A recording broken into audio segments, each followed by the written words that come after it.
Hi, boys and girls. Today we're going to read a book called Grandpa's Garden. And I want you to think carefully about this book. The last couple days we have read informative books, but today we're going to read a book called Grandpa's Garden. While I'm reading, I want you to think about how we could compare. Remember, the word compare means to find things that are similar or the same, and how we could contrast these books.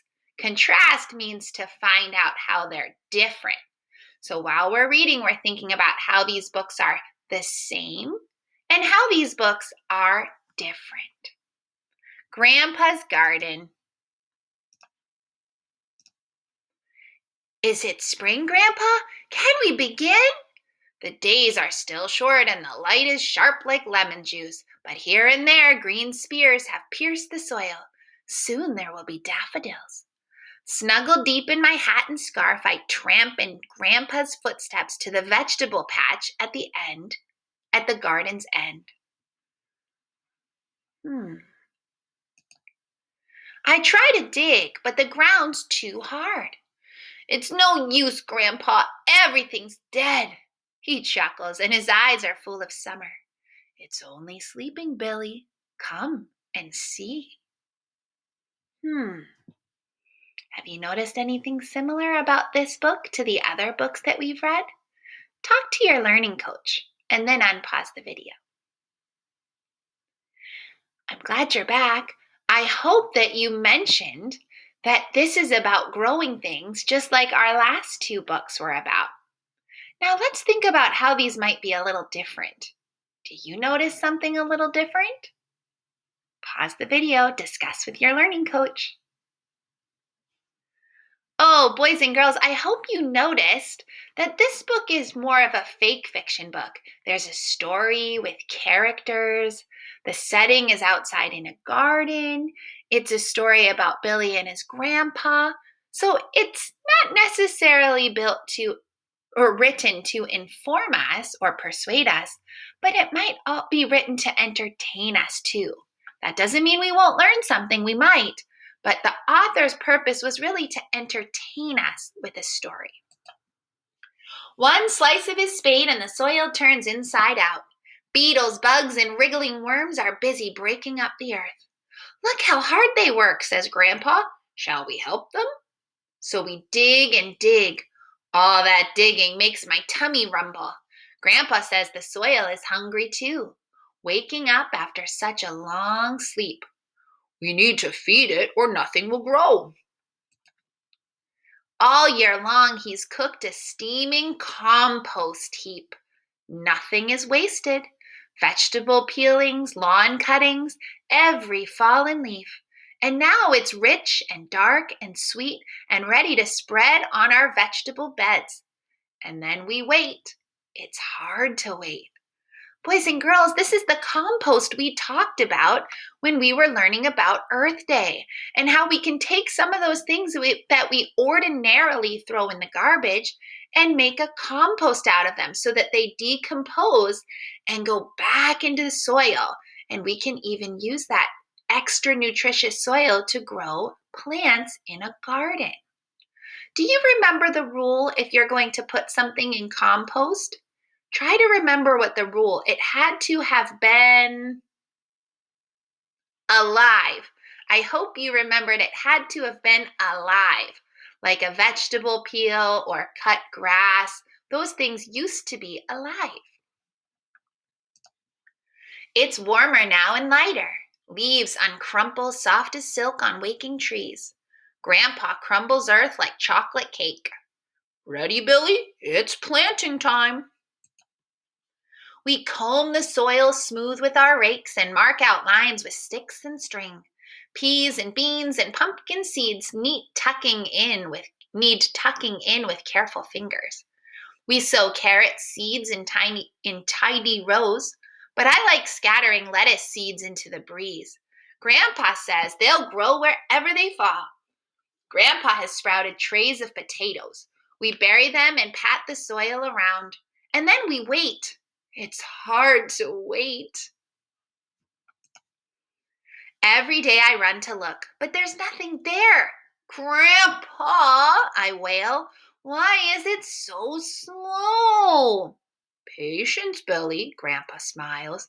Good things take time, but just this once I'll let you peep. A teepee marker. A teepee marks the beans we buried weeks before. In I dig, finger and thumb. A gentle tug, and up one comes, complete with brand new baby roots. And look, another shoot is reaching up towards the light.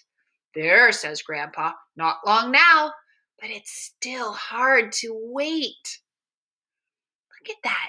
Did you know that if you plant a bunch of seeds under the dirt, you could always dig one up to look and see what's happening under the soil? It's really exciting to see a seed break open through its seed coat and start to sprout roots and a little sprout poking up through the soil. Grandpa gives me jobs to pass the time.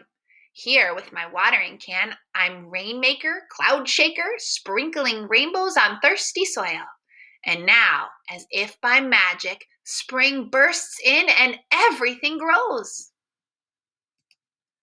But the plants are in danger. Look what's happened, Grandpa. Come with me. Oh no, something is stealing our garden.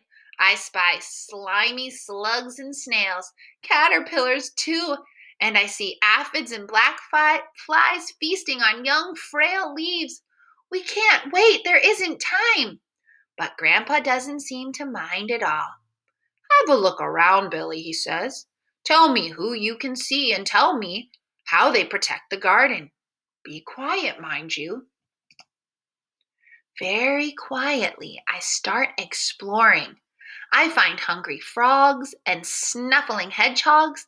There are lazy ladybugs and gauzy hoverflies, and I see busy, bright-eyed birds fly down from the trees searching for supper.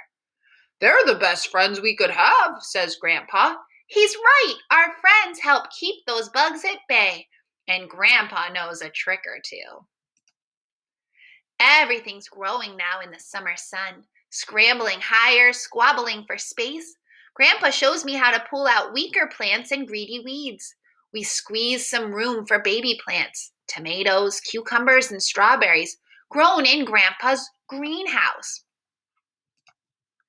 At last, it's harvest time. There's so much to do. We dig and pick. In no time at all, my basket fills and my mouth blooms bright with strawberry juice. But when I pop a pod of peas, I find that caterpillars have gotten there before me. One for the compost, Grandpa says. We have plenty more. Look, see that? He popped open those peas, that pea pod, and there were caterpillars in it. So Grandpa just put it in the compost pile so as not to put it in trash. Remember, we want to try not to make too much trash, and Grandpa's going to use this because it used to be alive so it can go in the compost. Grandpa leaves some peas and beans unpicked. The pods bake in the late summer sun until they crackle and split their seams. Together we scoop the insides into paper bags. These are for next year's crop, he says. I always grow a few more than I need. That's pretty cool, isn't it? He grows more than he needs so that he can save the seeds for the next year. The sun sinks tender as the ripest peach. We light a fire, Grandpa and me, roasting potatoes and toasting our toes. Grandpa sips from his flask of tea and I try to swallow my yawns. Autumn is sending the soil to sleep and it won't be long before winter's here. But spring will follow and we'll be there, Grandpa and me, to welcome it again. And I can't wait. Boys and girls, I want you to, when this ends, talk with your learning coach about some things that were the same and some things that were different. So you're going to compare this book to the last couple books we read and contrast to find out the differences. So talk about what's the same, talk about what's different, and then I want you to try to retell the story. Start at the beginning, include who the characters are, where they were, which is the setting, and what happens in the beginning, middle, and end of the book. Keep up the great work learning.